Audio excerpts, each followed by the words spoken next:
예수님은 산상수훈을 여시면서 주님의 제자로 살아가는 우리들에게 하나님의 행복을 누릴 수 있는 비결을 가르쳐 주셨습니다. 팔복의 말씀입니다. 마태복음 5장에서 5장 3절에서 10절까지 나오는 팔복의 말씀, 여러분 다 암송하고 계시죠? 우리 그 의미를 생각하면서 함께 암송해 봅니다. 시작. 심령이 가난한 자는 복이 있나니 천국이 그들의 것이며, 애통하는 자는 복이 있나니 그들이 위로를 받을 것이며, 온유한 자는 복이 있나니 그들이 땅을 기업으로 받을 것이며, 의에 줄이고 목마른 자는 복이 있나니 그들이 배부를 것이며, 긍휼히 여기는 자는 복이 있나니 그들이 긍휼히 여김을 받을 것이며, 마음이 청결한 자는 복이 있나니 그들이 하나님을 볼 것이며, 화평하게 하는 자는 복이 있나니 그들이 하나님의 아들이라 일컬음을 받을 것이며, 의를 위하여 박해를 받은 자는 복이 있나니 천국이 그들의 것임이라. 아멘.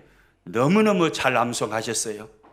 우리 암송한 그 말씀 가슴에 꼭 새겨 놓으시고 이 말씀을 살아내심으로 이 시대의 진정한 하나님의 행복을 누리는 하나님의 사람들이 될 수 있기를 축복합니다. 우리는 지난 시간에 팔복의 말씀 중에 첫 번째 복의 말씀, 심령이 가난한 자는 복이 있나니 천국이 그들의 것이며에 관하여서 말씀을 살폈습니다. 자신의 심령은 하나님께 드릴 의가 전혀 없는 텅 빈 가난한 마음인 것을 깨닫고, 하나님이 저에게 함께 하시지 아니하시면 제 인생은 아무것도 아닙니다. 하나님 없으면 저는 파산난 인생을 살 수밖에 없습니다.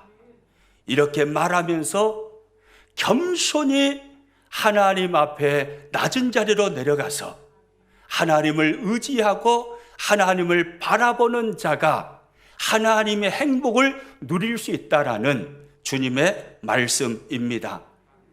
오늘은 예수님께서 말씀하신 팔복의 말씀 중에 두 번째 말씀인 애통하는 자는 복이 있나니 그들이 위로를 받을 것이며에 관하여 살펴보겠습니다. 오늘 말씀은 좀 무거운 말씀일 것 같습니다. 어떤 분들은 듣기가 좀 부담스러운 말씀일 수도 있습니다. 그러나 오늘 선포되는 이 말씀, 산상수훈의 말씀은 예수님께서 하나님의 권위, 하나님의 아들의 권위를 가지고 앉아서 선포하신 말씀인 것을 기억하며 이 말씀을 삼가 우리 가슴에 새기는 마음으로 아멘 하면서 말씀을 받을 수 있기를 축복합니다. 애통하는 자는 복이 있나니 그들이 위로를 받을 것이며, 가난과 같은 단어처럼 애통이라는 단어는 현대인들이 참 싫어하는 단어입니다. 할 수만 있으면 자신의 인생 속에서 애통이라는 단어를 지워버리고 싶은 그런 마음을 현대인들은 다 가지고 있는 것 같습니다. 현대 철학은 말합니다. 괴로움을 멀리하라. 괴로움에 대해서는 등을 돌려라 라고 말입니다. 그래서 현대를 살아가는 대부분의 사람들은 행복하자라고 말합니다. 그런 측면에서 생각할 때 현대인들이 추구하는 돈, 그리고 향락, 쾌락, 이것은 애통하는 마음에서 벗어나고자 하는 몸부림인 것도 같습니다. 그런데 예수님은 현대인들이 그렇게 싫어하는 단어인 애통이라는 단어를 사용하시면서 팔복의 두 번째 복의 말씀을 우리들에게 주십니다. 애통하는 자는 복이 있다라고 말씀하십니다. 왜냐하면 그는 하나님의 위로를 받을 것이기 때문이라고 말씀하시는 것입니다. 오늘 본문 마태복음 5장 4절 말씀 같이 읽겠습니다. 애통하는 자는 복이 있나니 그들이 위로를 받을 것이며. 누가 복이 있다라고 예수님은 말씀하셨습니까? 따라서 합니다. 애통하는 자는 복이 있나니. 애통하는 자가 복이 있다라고 주님은 말씀하셨습니다. 이 말씀은요, 참으로 역설적인 말씀이 아닐 수가 없습니다. 성경에는요, 많은 역설의 말씀이 나오는데 아마 가장 역설적인 표현 중에 하나가 이 애통이라는 단어가 아닌가 싶습니다. 현대를 살아가는 사람들 중에 애통, 슬픔, 통곡, 괴로움, 이 단어를 좋아하는 사람이 누가 있겠습니까? 그런데 주님은 말씀하십니다. 현대인들이 그렇게 싫어하는 애통이라는 그 단어, 그 애통을 가지고 살아가는 사람이 복이 있다라고 말입니다. 이 애통이라는 이 단어를요, 언어로 살펴보니까 이런 의미입니다. 심히 고통스럽게 슬퍼하는 것, 이것이 애통입니다. 단순하게 슬퍼하는 것이라고 말하지 않습니다. 고통스럽게 슬퍼하는 것입니다. 게다가 그 앞에 심이라는 강조의 부사를 붙였습니다. 그래서 슬픈데 고통스럽게 슬퍼하는 것이고, 그것도 진한 농도로 심히 고통스럽게 슬퍼하는 것, 이것이 바로 애통이라는 단어입니다. 창세기 37장에 가서 보면요, 야곱이 심히 통곡하는 모습을 보여주고 있습니다. 야곱의 12아들 중에 야곱이 가장 사랑했던 요셉이 어느 날 행방불명이 되었습니다. 소식을 알 수가 없습니다. 죽었다라고 판단할 수밖에 없었습니다. 아들 요셉이 죽었다라고 생각하는 순간 야곱의 마음은 무너졌습니다. 그래서 자신이 입고 있던 옷을 갈기갈기 찢었고, 그리고 허리에 굵은 배를 두르면서 오래도록 통곡하였습니다. 야곱의 그 통곡을 성경은 애통이라는 단어로 표현하고 있습니다. 창세기 37장 34절입니다. 자기 옷을 찢고 굵은 배로 허리를 묶고 오래도록 그의 아들을 위하여 애통하니. 잃어버린 아들, 죽은 것으로 생각한 그 아들을 생각하면서 슬픔에 잠겨서 심히 고통스러워하며 슬퍼하는 통곡의 야곱의 모습입니다. 이것이 바로 애통입니다. 그런데 오늘 본문 마태복음 5장 4절에서 예수님은 팔복의 두 번째 복으로 애통이라는 이 단어를 사용하시면서 말씀하고 있습니다. 애통하는 자는 복이 있나니 그들이 위로를 받을 것이며. 그런데 좀 더 깊이 생각해 보면요, 예수님께서 오늘 본문에서 말씀하시는 이 애통이라는 것은요, 야곱이 만난 바와 같은 환경적 애통이 아님을 알 수가 있습니다. 환경으로 말미암아 고통스러운 애통이 아니다, 이 말입니다. 왜냐하면 예수님을 믿는 모든 당신의 백성들이 행복하기를 원하시기 때문입니다. 환경적인 고통, 그 애통을 만나서 슬픔의 삶을 살기를 주님은 원치 아니하십니다. 예수님은 당신의 백성들이 행복하기를 간절히 소원하심으로 오늘 우리가 살펴보고 있는 팔복의 말씀도 주고 계시는 것 아닙니까? 심령이 가난한 자의 행복이여, 애통하는 자의 행복이여 라고 말입니다. 그러므로 오늘 본문에서 주님이 말씀하시는 애통은요, 야곱이 환경 속에서 아들 요셉을 잃어버림으로 그 고통, 그 슬픔이 사무쳐서 통곡하며 부르짖는 그 애통이 아닙니다. 너무너무 괴로워서 날마다 하루하루의 삶의 수많은 사건들이 애통할 수밖에 없는 그 환경이 일어나므로 그 고통 속에서 하나님 앞에 괴로워하는 그 애통의 모습이 아니다 이 말입니다. 오늘 본문에서 말씀하시는 예수님의 이 애통이라는 것은요, 바로 앞절 팔복 중에 첫 번째 복으로 말씀하신 그 복의 말씀에서 이어지는 말씀으로 우리는 이해를 해야 합니다. 팔복의 첫 번째 복의 말씀이 뭡니까? 우리가 지난 시간에 살펴본 말씀이죠. 우리 3절 말씀 같이 읽습니다. 심령이 가난한 자는 복이 있나니 천국이 그들의 것임이요. 심령이 가난한 자입니다. 자신의 내면을 살펴보니 하나님께 드릴 의가 전혀 없음을 아는 것입니다.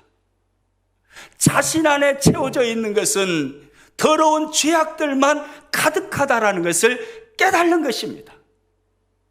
그래서 이 영적으로 비탄한 자신의 모습을 바라보면서요, 비탄한 감정을 가지고 통곡하며 그렇게 말하는 것입니다.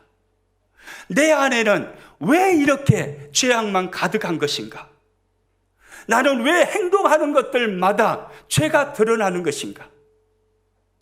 왜 나는 질투심이 많고 시기심이 많은 것인가? 왜 나는 다른 사람을 용서하지 못하는 것인가? 왜 나는 행동하는 것들마다 악함이 그렇게 많은 것인가? 이렇게 자기 자신의 악함을 발견하고 그 악함에 대하여 탄식하면서 비통한 마음으로 하나님 앞에 울부짖는 것, 이것이 바로 애통인 것입니다. 예수님은 애통을 이렇게 말씀하셨습니다. 그래서요, 주님이 오늘 본문에서 말씀하신 이 애통이라는 이 단어를요, 이렇게 정의할 수가 있을 것입니다. 화면 보고 같이 한번 읽습니다. 애통이란 심령이 가난한 자가 토하는 영혼의 거룩한 탄식입니다. 그렇습니다. 애통이란 환경적 애통을 말하는 것이 아닙니다. 야곱이 만난 그 애통의 환경을 날마다 너도 만나라, 이렇게 주님이 말씀하시는 게 아니에요. 영적인 애통입니다. 영혼의 애통입니다. 심령이 가난한 자가 토하는 영혼의 거룩한 탄식, 이것이 바로 애통입니다. 자기 내면을 보니까 의가 하나도 없는 것입니다. 영적으로 파산난 자인 것을 깨달는 것입니다. 자신의 내면을 보니까 비통한 것입니다. 죄악으로 가득한 것입니다. 그것 때문에 괴로워하고, 그것 때문에 울고, 그것 때문에 애통해 하는 것입니다. 예수님은 이 애통을 말씀하고 있습니다. 그러므로 누가 애통한 사람일까요?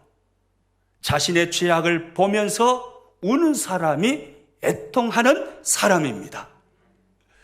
오늘 예배하는 저와 여러분은 모두 다 예수님을 구주로 믿고 인생의 주인으로 믿음으로 거룩한 하나님의 백성, 구원받은 백성이 된 줄로 믿습니다. 아멘입니까? 그러나 우리가 기억해야 할 것은, 우리가 구원받은 하나님의 백성이 됐고 의롭다 함을 받은 것은 하나님의 선언적인 표현인 것입니다. 이게 중요한 거예요. 하나님의 선언일 뿐이지 실제로 우리의 몸이 전혀 죄를 범할 수 없는 거룩한 몸이 되었다라는 의미는 아닙니다. 여전히 우리는 죄를 가지고 있는 것입니다. 하나님께서 무조건적으로 우리를 사랑하심으로 우리의 죄를 짊어지시고 십자가에서 죄의 문제 해결해 주신 예수님의 십자가의 공로를 바라보시고 오늘 우리를 향하여서 죄 없다라고 하나님이 선언해 주신 것입니다. 하나님의 선언일 뿐입니다. 여전히 우리는 죄악을 가진 몸을 가지고 이 땅을 살아가는 것입니다. 여러분, 병원에 가면 무균실이라는 곳이 있죠. 무균실. 전혀 병균이 침투하지 않는 그 무균실 말입니다. 예수님 믿음으로 우리의 육체가 무균실과 같은 죄를 범할 수 없는 그런 몸이 되었다라는 의미가 아닙니다. 제가 신앙생활하면서 깨닫기로는요, 제 자신을 보니 다른 사람 볼 필요도 없어요. 제 자신을 보니 나의 이 육체는 끊임없이 죄악을 만들어내는 죄악의 공장인 것 같아요. 끊임없이 죄악을 만들어냅니다. 원치 않습니다. 죄를 범하고 싶지 않습니다. 그런데 나도 모르게 나는 끊임없이 죄악을 만들어내는 죄악의 공장 속에서 내가 살고 있음을 깨닫습니다.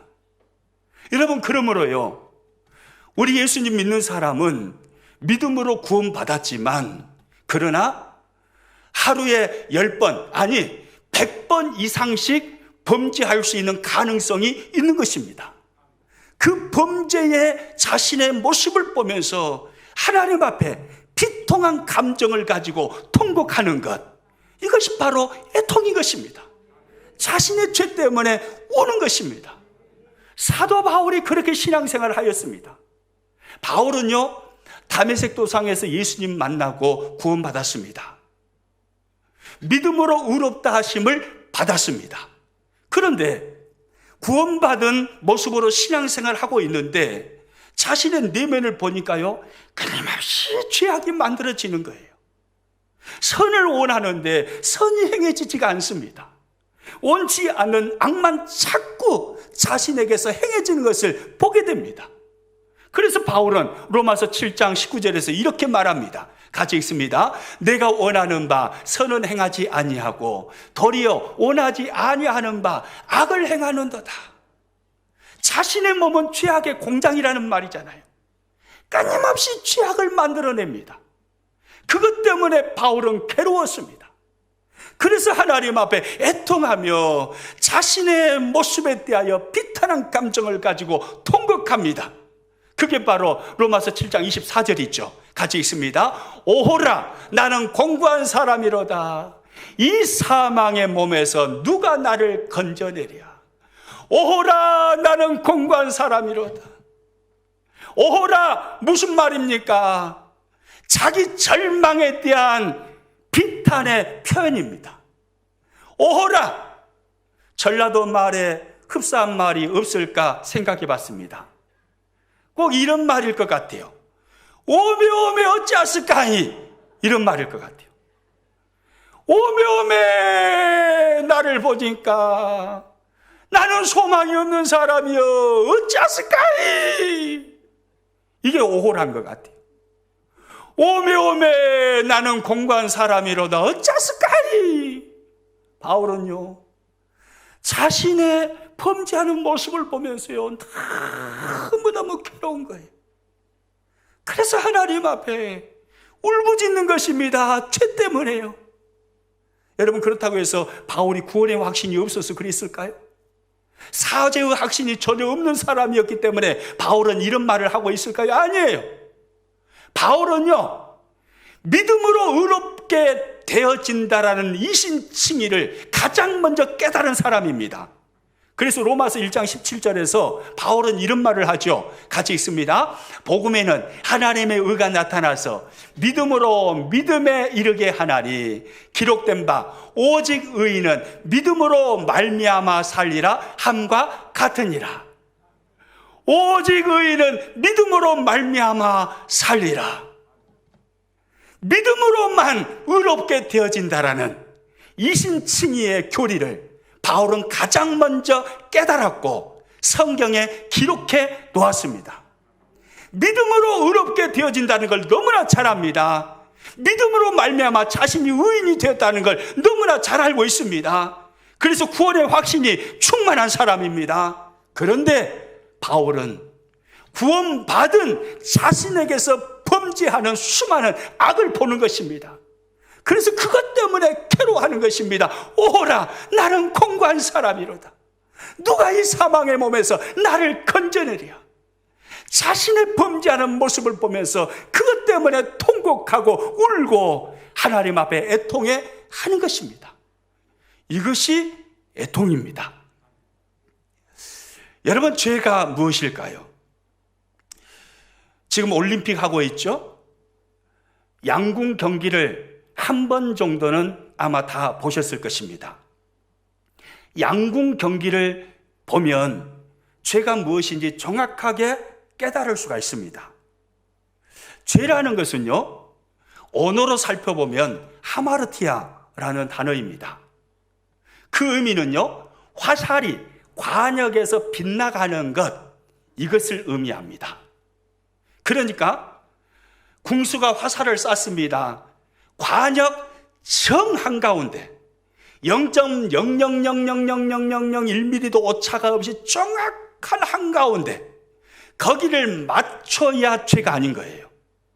거기를 맞추지 못하고 1mm라도 벗어나면 그 모든 것은 다 죄가 됩니다. 여러분, 이번 양궁 경기를 보니까 양궁에 금메달이 5개 걸렸잖아요. 그 중에 4개를 따버렸잖아요. 대단한 민족입니다. 주몽의 후예여서 그런지는 모르겠지만은 아무튼 대단한 민족이에요. 5개 걸린 그 금메달 중에 200개가 넘는 국가들에서 4개를 휩쓸어 버렸다. 이건요, 엄청난 사건입니다. 그런데 그 양궁 경기를 보면 관역이 이렇게 있지 않습니까? 그 관역 노란색이 가운데 있더라고요. 노란색에는 원이 2개 있습니다. 밖에 오는 9점짜리, 안에 오는 10점짜리. 그리고 참 한가운데는 카메라가 달려 있습니다. 그런데 그 8강에서 아쉽게 떨어졌지만 16강에서 9발 전부 다 10점 만점 맞아버린 우리나라 선수가 있었죠. 남자 단체전의 김우진이라는 선수. 야, 여러분 보셨어요? 얼마나 잘 쏘던가요?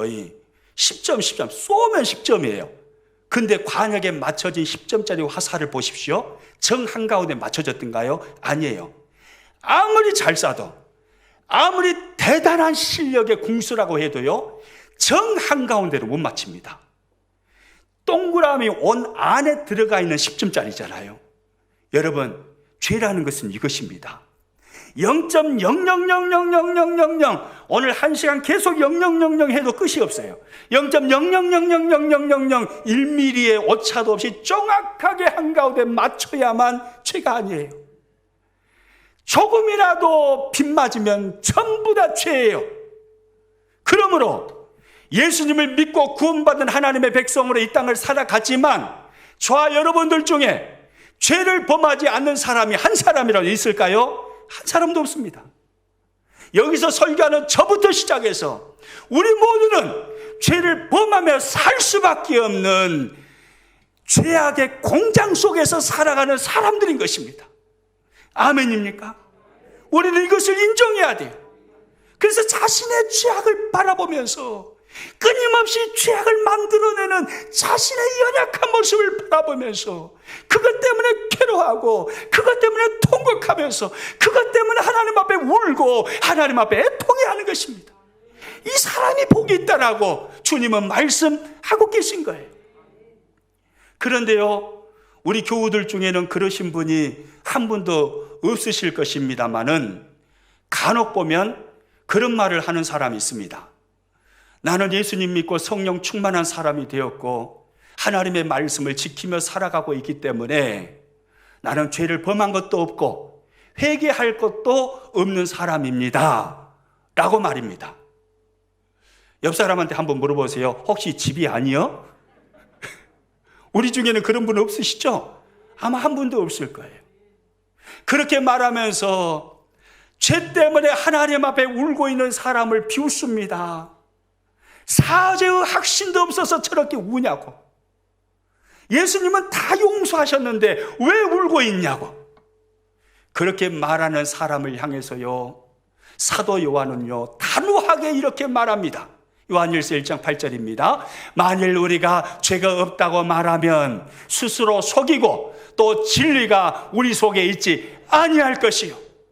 무슨 말입니까? 나는 죄가 없습니다. 성령 충만하여서 하나님의 말씀대로 살고 있기 때문에 나는 죄를 범하지 않았습니다. 나는 회개할 것이 전혀 없습니다. 이렇게 말하는 사람은 사실은 진리가 우리 속에 있지 아니할 것이요. 진리가 그의 속에 있지 아니하기 때문이라 이 말이에요. 무슨 말이에요? 구원받은 사람이 아니다 이 말이에요. 진리를 모르는 사람이다 이 말이에요. 예수님을 알지 못하는 사람이다 이 말입니다. 그러므로요, 우리 예수님 믿는 사람은요, 누구든지 하나님 앞에 애통해야 할 이유가 있습니다. 자기 자신에게서 하루에도 수십 개, 수백 개, 아니 수백 개만 됩니까? 수천 개, 수만 개, 생각으로, 마음으로, 입술로, 행함으로 지은 수많은 죄악의 모습을 보기 때문에 우리는 애통해야 할 이유가 있는 것입니다. 마틴 루터는요, 비텐베르크 성당에 95개 반박문을 붙임으로 종교개혁을 일으켰습니다. 95개 반박문 중에 마틴 루터는 이런 문장을 넣었습니다. 신앙인의 삶이란 끊임없는 회개와 참회를 하는 것이다. 다시 한번 읽습니다. 신앙인의 삶이란 끊임없는 회개와 참회를 하는 것이다. 구원받지 않았기 때문에 하나님 앞에 눈물 흘리는 게 아닙니다. 구원받았기 때문에 눈물 흘리는 것입니다. 구원받기 위해서 눈물 흘리는 게 아닙니다. 구원받은 하나님의 사람이 되었기 때문에, 성령님을 주인 삼고 성령님을 모시고 살아가는 거룩한 하나님의 백성이 되었기 때문에, 예수님을 믿는 믿음의 사람이 되었기 때문에, 그래서 끊임없이 우는 것입니다. 울음으로 자신의 죄악을 씻어내는 것입니다. 여러분, 울 수 있기를 축복합니다. 우리의 거룩을 측량하는 거룩의 기준은요, 다른 사람, 이웃이 될 수 없습니다. 내가 아무개보다 좀 더 나은 삶을 살고 있으니까 나는 거룩한 사람이야, 이렇게 말할 수 없다는 것입니다. 우리 모든 그리스도인의 거룩의 표준은 예수 그리스도이십니다. 예수님이 보실 때 나는 거룩한가, 이걸 물어야 되는 것입니다. 아무개보다 더 나은 삶을 살기 때문에 나는 거룩한 사람이다, 착각입니다. 예수님이 보실 때 나는 거룩한 사람인가, 끊임없이 물어야 합니다. 그렇게 물을 때 우리는 애통하게 될 것입니다. 그러므로요, 예수님께 친밀하게 다가가서 예수님 가까이에 붙어서 신앙생활하는 사람은요, 끊임없이 자신의 죄악을 봅니다. 그래서 애통의 삶을 살아갑니다. 그런데요, 신앙생활을 해요. 예수님을 믿어요. 그런데 예수님께서 멀찍이 떨어져 살아요. 예수님과 상당히 거리를 두고 신앙생활을 합니다. 그렇게 살아가는 신앙인일수록 애통해 하지 않습니다. 울 것이 없는 것입니다. 자신의 죄악을 보지를 못하는 거죠.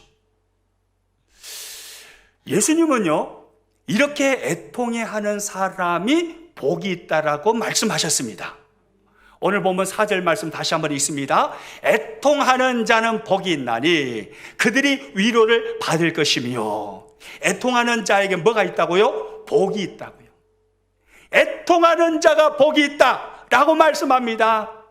유머를 좋아하면서 웃음거리를 찾는 자가 복이 있다라고 말씀하지 않습니다. 마음이 차가워져서 자신의 죄악이 무엇인지도 알지 못한 채 하나님 앞에 울지 않는 자가 복이 있다라고 말씀하지 않습니다. 주님은 애통하는 자가 복이 있다라고 말씀하십니다. 이 복이 있나니, 이 말씀은 우리가 앞에서도 살펴보았지만은 이 말씀의 의미는 하나님의 행복이라는 의미죠. 애통하는 자가 하나님이 누리시는 행복을 누리게 된다, 이 말이에요. 애통하는 자가 하나님 수준의 완전한 행복, 영원한 행복, 절대적인 행복을 누리게 된다라고 주님이 말씀하시는 겁니다. 여러분, 그러면 왜 애통해 하는 사람이 하나님 수준의 완전한 행복을 누릴 수 있을까요? 그것은 애통하는 자에게 하나님께서 부어주시는 위로가 있기 때문에 그렇습니다. 하나님은 그를 위로하시는 것입니다. 오늘 본문 4절 말씀 다시 한번 읽습니다. 애통하는 자는 복이 있나니 그들이 위로를 받을 것이며. 할렐루야. 애통하는 자에게 하나님이 부어주시는 은혜가 뭐라고요? 위로입니다. 위로. 그 위로를 풍성하게 받기 때문에 애통하는 자가 하나님의 행복을 누리게 된다 이 말이에요.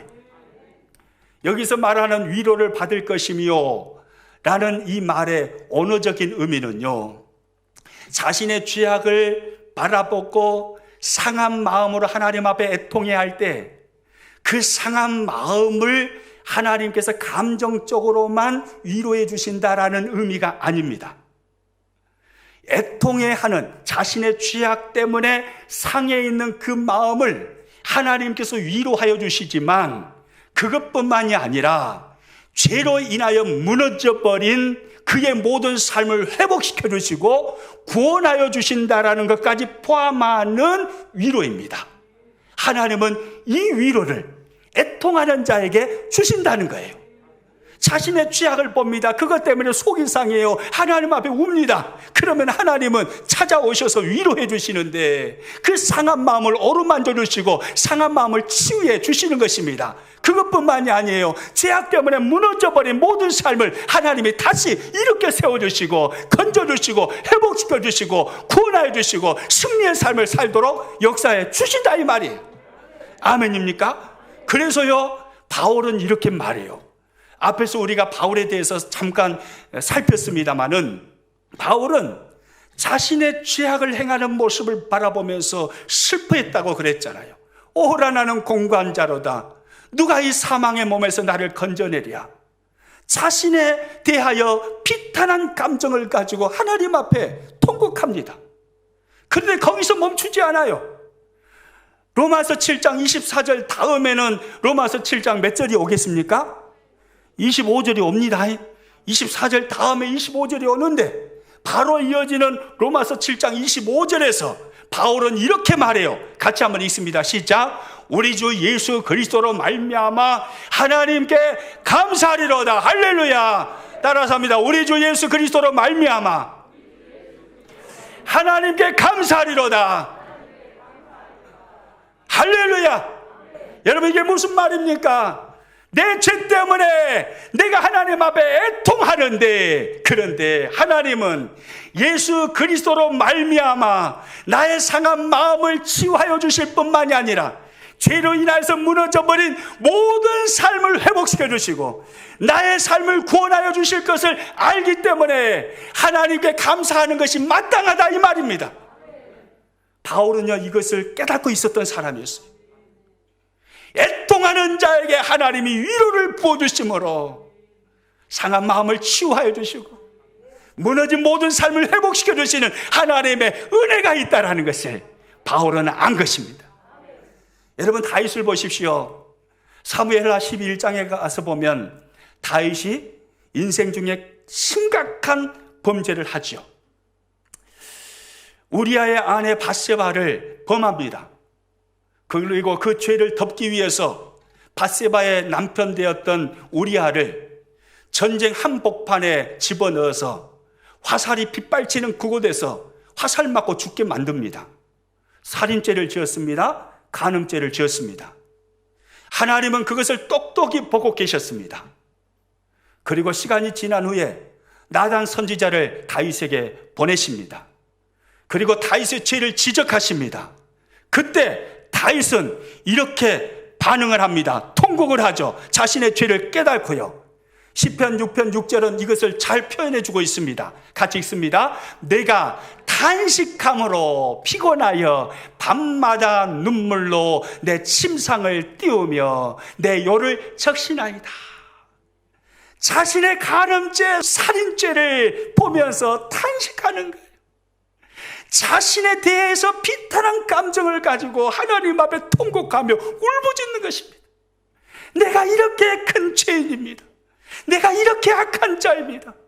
하나님이여 나를 불쌍히 여겨 주옵소서. 다윗은요 탄식하였습니다. 밤마다 눈물로 침상을 띄우며 요를 적셨습니다.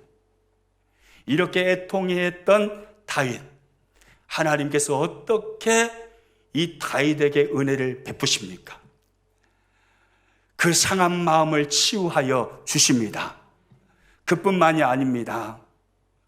신약 성경 사도행전에 보면 다윗을 표현할 때 하나님의 마음에 합한 자라고 표현을 합니다. 하나님은 다윗을 하나님의 마음에 합한 자로 여겨 주셨습니다. 그리고 이스라엘 역사의 가장 위대한 손군이 되게 하셨습니다. 그리고 무엇보다도 우리 주 예수 그리스도의 혈통적인 조상이 되게 하셨습니다. 이것이 하나님의 위로입니다. 애통해 하는 자에게 하나님은 위로하시는데 상한 마음을 치료하여 주시는 것뿐만이 아니고 죄로 인해서 무너져버린 그의 모든 삶을 회복시켜 주시고 구원하여 주시는 놀라운 일을 하나님은 하시는 것입니다. 여러분, 베드로를 보십시오. 복음서를 보면요, 베드로가 예수님께서 잡히시던 날 밤에 대제사장의 뜰에서 예수님을 3번 부인합니다. 얼마나 큰 죄를 범했습니까? 그리고 나서 베드로는요, 심히 통곡합니다. 자신의 연약한 죄악의 모습을 본 거죠. 그래서 웁니다. 심히 통곡하였습니다. 애통했다 이 말입니다. 마태복음 26장 75절 같이 있습니다. 이에 베드로가 예수의 말씀에 닭 울기 전에 내가 3번 나를 부인하리라 하심이 생각나서 밖에 나가서 심히 통곡하니라. 애통했습니다. 심히 통곡하였습니다. 애통해했던 베드로의 모습입니다. 이 애통해하는 베드로를 하나님께서 보시고 이 베드로에게 어떤 은혜를 부어주십니까? 우리는 베드로의 이 상한 마음을 하나님이 치유하여 주셨음을 믿습니다. 그리고 사도행전을 이끌어가는 주님의 대표적인 사도로 하나님이 세우셔서 하나님께서 쓰신 줄로 믿습니다. 이것이 하나님이 주시는 위로인 것입니다. 애통하는 자에게 주신 하나님의 위로 말입니다. 죄악 때문에 상해 있는 그의 마음을 회복시켜 주시고 치유해 주시는 그 선에서 끝나지 않습니다. 죄를 바라보면서 하나님 앞에 우는 자, 하나님 앞에 눈물 흘리고 하나님 앞에 통곡하고 하나님 앞에 애통하는 자, 이 사람에게는 상한 마음의 치유를 뛰어넘어서 죄로 무너져버린 그의 삶을 회복시켜 주십니다. 그를 구원하여 주십니다. 그리고 더 놀라운 하나님의 역사를 이루는 위대한 하나님의 사람으로 더 멋지게 세워주시는 것입니다. 이것이 하나님의 위로입니다. 애통하는 자가 받는 복이죠. 여러분, 이 하나님의 위로를 누릴 수 있다면 여러분, 애통해하는 사람이 어떻게 입술에서 행복하다라고 말하지 않을 수 있겠습니까? 그래서 예수님은 이 말씀에서 애통하는 자가 하나님의 이 위로를 누리기 때문에 애통하는 자는 와 행복해 라고 감탄의 삶을 살 수 있다라고 말씀하고 계시는 것입니다. 아멘입니까? 저와 여러분, 애통하는 삶을 살아갈 수 있기를 축복합니다. 현대인들은 애통을 싫어합니다. 괴로움을 싫어합니다. 고통을 싫어합니다. 그런데 성경은 역설적으로 우리들에게 말씀하십니다. 애통하는 자가 복이 있다라고 말입니다. 자신의 죄악을 바라보고 자신의 죄악에 대하여 비통한 마음으로 하나님 앞에 울부짖는 탄식, 그 울부짖는 애통, 그 사람이 복이 있다라고 말씀합니다. 예수님의 8복 중에 2번째 복인 애통하는 자는 복이 있나니 그들이 위로를 받을 것이며, 이 말씀을 마무리하면서 2가지 결론을 여러분과 나누고 싶습니다. 첫 번째 결론입니다. 화면 보고 같이 읽습니다. 성령님께서 우리 속에 죄를 보여주시도록 기도합시다. 성령님께서 우리 속에 죄를 보여주시도록 우리는 기도해야 합니다. 애통하는 자가 복이 있다라고 주님은 말씀하십니다. 그런데 안타까운 게 뭡니까? 자신의 죄를 보지를 못합니다. 그래서 애통하지 않습니다. 회개해야 할 때 회개하지 않습니다. 어떤 사람은 울지 않습니다. 전혀 애통해하지 않습니다. 회개해야 할 때 회개하지 못하는 자신의 모습을 바라보면서 이것에 대해서 애통해야 하는 것입니다. 주님은 우라고 말씀하시는데 수많은 죄악을 범하면서도 전혀 그것에 대한 죄책감이 없이, 죄의식이 없이 뻔뻔하게 하나님 앞에 살아가는 내 모습을 보면서 괴로워하고 이 모습에 대해서 애통해야 하는 것입니다. 우리는요, 성령님께 애통을 구해야 합니다.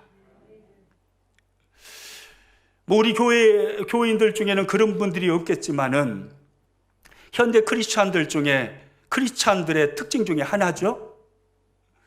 죄를 지적하는 설교를 듣기를 싫어합니다. 현대 크리스찬들은 강단에서 죄를 지적하면 귀를 닫으려고 합니다. 위로와 평안과 재앙이 없음, 이것을 말하기를 원합니다. 교회에 와서 위로받고 돌아가기를 원하지, 교회에 와서 죄악을 지적받고 내가 죄인인 것을 깨닫고 가기를 원치 않습니다. 그래서 대부분의 현대 크리스찬들은 강단에서 죄를 지적하는 설교하는 것을 몹시 싫어합니다. 아마 우리 교인들은 그러지 않을 것입니다. 옆 사람들에게 한번 물어보세요. 집이는 아니죠?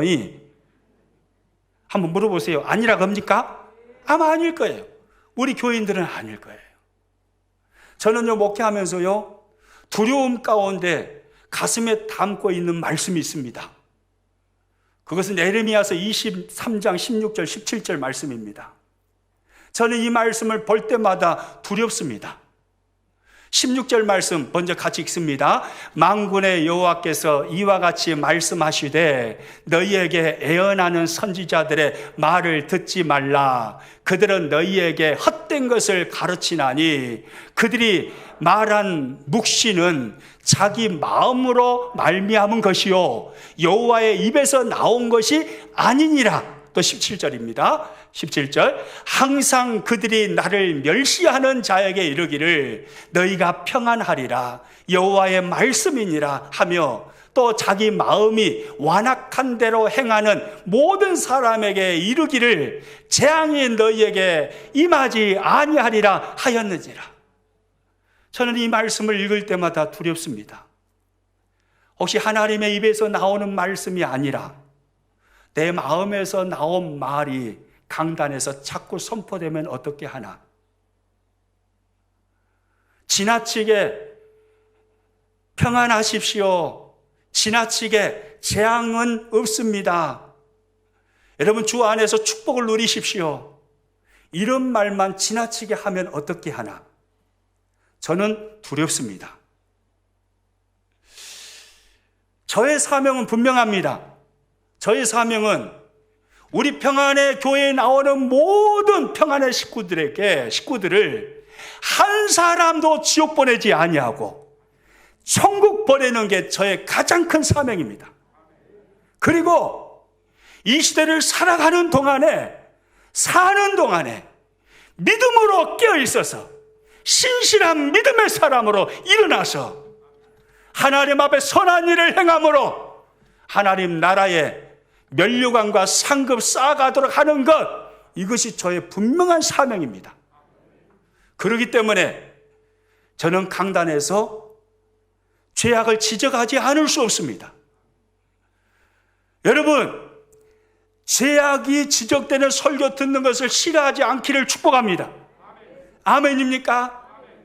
내 자신의 죄악을 발견하고 깨닫고 그 죄악 때문에 울고 그 죄악 때문에 애통하기를 축복합니다. 애통하려면 성령님께서 내 속에서 내 안에 있는 죄를 보여주셔야 돼요. 내 죄가 뭔지 모르니까 애통하지 않는 거 아닙니까?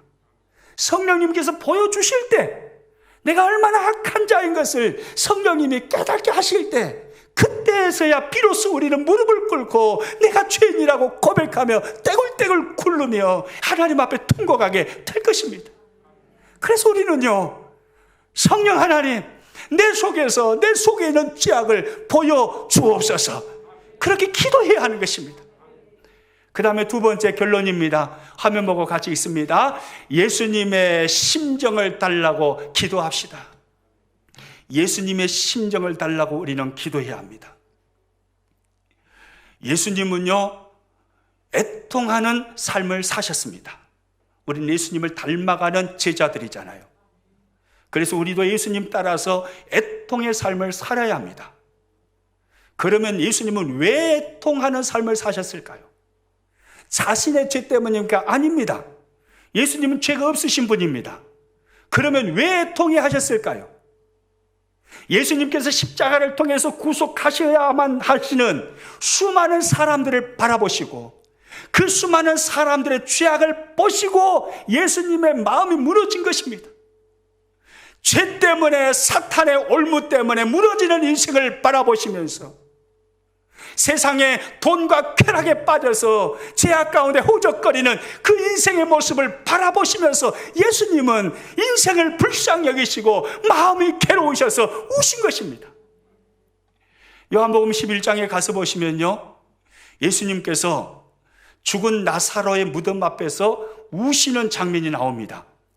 요한복음 11장 35절입니다. 같이 읽습니다. 예수께서 눈물을 흘리시더라. 예수님이 눈물을 흘리셨습니다. 여러분, 왜 예수님은 나사로의 무덤 앞에서 우셨을까요?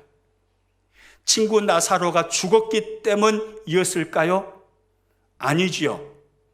예수님은 잠시 후에 죽은 나사로가 무덤 문을 박차고 다시 살아서 나올 것을 알고 계십니다. 잠시 후에 살아날 것을 아시는데 왜 그것 때문에 울겠어요? 그러면 왜 우셨을까요?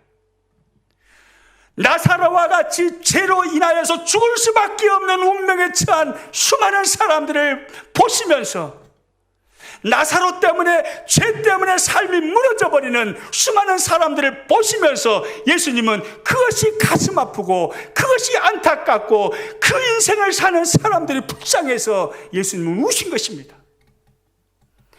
누가복음 19장에 가서 보면요, 예수님은 예루살렘 성을 바라보시면서 우시는 장면을 또 우리는 봅니다. 누가복음 19장 41절 같이 읽습니다. 가까이 오사 성을 보시고 우시며. 여러분, 왜 예수님은 예루살렘 성을 바라보시고 우셨을까요? 예루살렘 성, 예루살렘 도시에 관영한 죄악 때문에 우신 것입니다. 예루살렘 성에 가득한 그 죄 때문에 하나님의 심판이 임할 것을 보시고 예수님은 그 죄악 가운데 살아가는 인생이 불쌍해서 주님은 우신 것입니다. 오늘 우리는 예수님을 닮아가는 예수님의 제자입니다. 그렇다면 우리도 예수님의 애통을 가져야 되는 것입니다.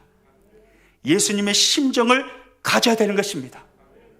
나의 죄를 보면서 애통해야 하겠지만 내 죄만이 아니라 죄 때문에 무너져가는 수많은 사람들을 바라보면서, 죄 때문에 무너져가는 이 도시 순천을 바라보면서, 죄 때문에 무너져가는 이 나라를 바라보면서, 죄 때문에 무너져가는 이 세상을 바라보면서, 죄악이 관영한 세상 때문에 그것이 안타깝고 그것이 슬퍼서 그래서 우리는 애통해야 하는 것입니다.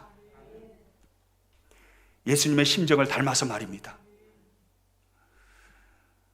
죄로 관영한 세상을 바라보면서 애통해하며 예수 그리스도의 십자가 복음, 이 복음만이 세상에 희망을 주고 세상에 소망을 줌을 인식하고 죄악으로 무너져가는 이웃들과 죄악으로 무너져가는 도시와 죄악으로 무너져가는 나라와 죄악으로 무너져가는 이 세상을 향하여 우리는 애통해하며 복음을 전해야 되는 것입니다. 이것이 오늘 우리들의 사명입니다. 부자 되는 게 사명이 아니고요, 건강한 게 사명이 아니고요, 내가 어떤 형편 어떤 환경에 있다 할지라도 그 자리에서 죄악으로 무너져가는 세상을 바라보며 가슴 아파하고 가슴을 찌고 세상을 위하여 울고 애통해하면서 그 세상을 구원할 희망은 예수 그리스도 뿐인 것을 인식하고 그 세상 속에 예수 그리스도를 전하는 것, 복음을 말하는 것, 이것이 저와 여러분이 오늘 이 시대를 살아가는 이유인 거예요. 아멘입니까? 우리 그렇게 애통의 삶을 살아갈 수 있기를 주님의 이름으로 축복합니다.